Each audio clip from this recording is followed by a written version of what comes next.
Добро утро, приятели! Днес времето е прекрасно, слънцето грее, а птичките не пеят, тъй като навън е минус 4 градуса и няма никакви птички.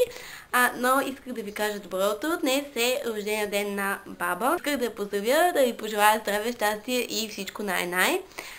И като цяло не сме подготвили нищо конкретно, нали, като празненство или нещо такова. Все пак тя не го празнува кой знае колко много, но исках да ви покажа какво ние сме и взели. Тя по принцип много обича продукти на Нивея и сме взели ето този комплект, който е с крем Нивея, душ гел на Нивея и ролон. Аз харесах един друг комплект, обаче нещо крема не ни хареса, размера ли му, нещо такова, но беше малко по-голям. Но все пак избрахме ето този, изглежда симпатично и тя ще си го отвори. Това е 25, а този е 26. Откъде знаеш?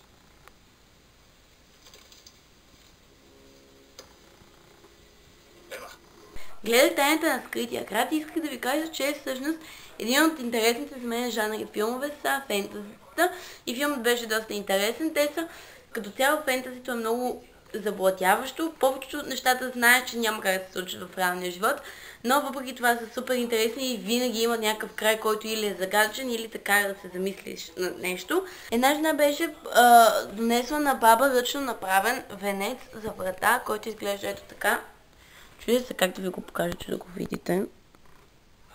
Ще го сложа на килимчето, който е с богови клончета, които са естествени и плетени декорации. Чакайте, че тази най-важната се е засукала. Хоп! С плетени камбанки и топчици. И на мен страшно много ми хареса. Единственият недостатък е, тъй като е естествен, в смисъл тези клонки са естествени и най-вероятно няма да става за използване вече за следващата Коледа, тъй като те ще паднат самите подлички, но иначе е много красив и много ми харесва като идея и исках да ви го покажа. Добро утро, днес е неделя и аз си оправям нещата да си ходя. Гледайте тази върлина от камбели. И аз би трябвало да се оправя, тук има на фотоапарат, на телефон, на лаптоп и някакси трябва да си оправя нещата, че да мога да ги използвам. Право истински кошмар. Нося си цяло не се с гримове, не съм се гримирала нито веднъж, така че май нямаше смисъл от това цялото нещо. Погледнете ми якето. Надявам се, че с мокър кърпа ще се оправя, но е малко вероятно. Това е червило ето тук.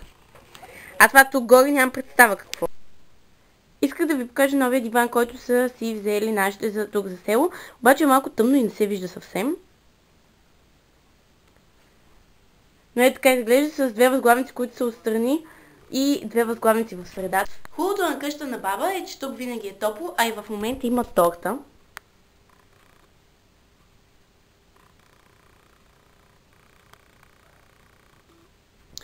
И аз ще имам удоволствието да си хапна, докато чакаме, още не ми стана ясно какво.